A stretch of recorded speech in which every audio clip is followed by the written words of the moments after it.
रोहित की दीदी समीक्षा की शादी अर्पित से हुई थी। रोहित 20 साल का था जो कि अपना पूरा दिन मोबाइल पर ही निकालता था। कभी पबजी खेलता तो कभी यूट्यूब चलाता। एक दिन अर्पित और समीक्षा समीक्षा के मम्मी पापा से मिलने आते हैं और देखते हैं कि रोहित मोबाइल से हटने को तैयार ही नहीं है। अरे रोहित, तुम्हारी तो आईआईटी की परीक्षा है ना? तुम तैयारी नहीं कर रहे हो परीक्षा की? वो सब तो मोबाइल पर ही हो जाएगा। ये देखिए, ये है गूगल। इससे जो भी पूछो वो सब बता देता है। तो आखिर कागज क्यों बर्बाद करूं? अरे पर तुम इन प्रश्नों की तैयारी बिना लिखोगे कैसे? उसमें क्या है, ये देखिए नोटपैड, बिल्कुल कॉपी जैसा है, इसी पर कर लूंगा। हम जब तुम्हारी उम्र के थे तब हम दोस्त मिलकर प्रश्न हल किया करते थे। उससे हमारी हैंडराइटिंग की भी प्रैक्टिस हो जाती थी और समय का भी अंदाजा लग जाता था। और फिर साथ में हम एक दूसरे की मदद भी कर देते थे अगर कोई अटक जाए तो। आपका जमाना अलग था जीजा जी। अभी जमाना फास्ट और स्मार्ट हो गया है। जमाना क्या, अब तो फोन भी स्मार्ट हो गया है। समय के साथ बदलना पड़ता है जीजा जी। अब बस भी कीजिए आप, हर चीज को लेक्चर में बदल देते हैं। रोहित अच्छा कर लेता है परीक्षा में।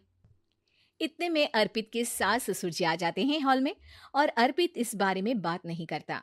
हालांकि अर्पित को लगता तो है कि पूरी तरह मोबाइल पर लगे रहना सही नहीं है, पर वो इस बात को और नहीं छेड़ता। ऐसे ही 2 दिन निकल जाते हैं। समीक्षा, मुझे काम से फोन आया था, मुझे वापस काम पर लौटना पड़ेगा। पर हमें आए हुए तो 2 ही दिन हुए हैं। अभी चले गए तो माँ और पापा को अच्छा नहीं लगेगा ना। अच्छा ठीक है, तुम रुक जाओ, मैं काम खत्म करके फिर लौट आऊंगा। एक काम कीजिए ना, परसों रोहित भी परीक्षा के लिए निकलेगा, आप उसी के साथ निकल जाना। दोनों वैसे भी बात नहीं करते, साथ में जाएंगे तो हो सकता है आप लोग आपस में बातचीत भी करने लग जाओ। आह, ठीक है, मैं काम को 2 दिन टाल सकता हूँ। उसी रात जब सब खाना खाने बैठे थे तो अर्पित अपने जाने की खबर बाकी लोगों को बताता है। मुझे काम के लिए वापस जाना होगा। अरे बेटा, पर अभी तो तुम आए हो, इतनी जल्दी चले जाओगे? नहीं माँ जी, समीक्षा यहीं रहेगी और मैं जल्दी काम खत्म करके वापस आ जाऊंगा। ठीक है, काम भी जरूरी है। वैसे कब निकलोगे बेटा? 2 दिन में। मैंने सुना है कि उस दिन रोहित को भी परीक्षा के लिए जाना है, तो कल मैं दोनों की टिकट करा लेता हूँ बुक। मेरी टिकट रहने दीजिए जीजा जी, मैं तो फोन से ही करवा लूंगा। हाँ, पर कोई दिक्कत हो गई तो?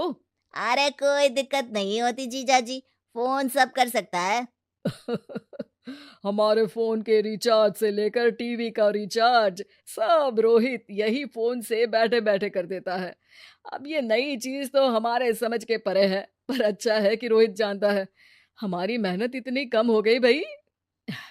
हाँ, पर अगर टिकट नहीं मिली तो? अर्पित की बात पूरी होने से पहले ही बिजली चली जाती है। अरे ये क्या हो गया, आपने बिजली का बिल भर तो दिया था ना? अरे नहीं, मैं तो भूल गया था। अरे टेंशन मत लो माँ। देखा जीजा जी, आप बिजली का बिल भी भर सकते हो, समय बदल गया है। एक बार फिर अर्पित इस बात पर बहस नहीं करता। अगले दिन जाकर अपनी टिकट करवाता है और पैकिंग कर रहा होता है जब शाम को अचानक से रोहित के चिल्लाने की आवाज आती है। नहीं, प्लीज प्लीज हो जा, ऐसा मत कर यार, प्लीज हो जा। अरे क्या हो गया रोहित? दीदी, सर्वर हैंग हो गया, टिकट मेरी टिकट नहीं हो पाई दीदी। क्या मतलब टिकट नहीं हो पाई? इतने में वहां रोहित के मम्मी और पापा भी आ जाते हैं। अरे क्या हो गया? माँ, मेरा टिकट नहीं हो पाया, सर्वर डाउन हो गया। अरे पर तूने तो बोला था कि हो जाएगा। हो जाता है, पर अब क्या करूं, ये क्या हो गया? अब कल की तो कोई बस भी नहीं है, ना ही अब टिकट मिलेगी ट्रेन की कल के लिए। मुझे तो कोई रास्ता नहीं दिख रहा। अब फिर लगता है मेरा ये साल बर्बाद हो जाएगा। घर पर एकदम से दुख का माहौल छा जाता है और सब रोहित को डांटते हैं, पर इतने में अर्पित वहां आ जाता है। आप सब रोहित को क्यों डांट रहे हैं? आपने ही तो उसे बढ़ावा दिया था ना। लेकिन इसकी लापरवाही के कारण इसकी परीक्षा छूट जाएगी। इसने तो हमसे कहा था कि टिकट हो जाएंगे। हे भगवान, अब क्या होगा? चिंता करने की कोई बात नहीं है, मैंने एक एक्स्ट्रा टिकट करवा ली थी। मैं समझता हूँ कि मोबाइल हमारा ही काम आसान करने के लिए है, पर उस पर ही पूरी तरह से निर्भर होना तो गलत बात है ना। रोहित टिकट को देखकर बहुत खुश हो जाता है और जोर से जाकर अपने जीजाजी के गले लग जाता है। सॉरी जीजाजी, मुझे आपकी बात ध्यान से सुननी चाहिए थी, पर थैंक यू सो मच। हाँ बेटा, तुमने तो इसका भविष्य बचा लिया। शिक्षा, दूसरों से मदद मांगना गलत नहीं, पर दूसरों पर निर्भर हो जाना गलत है।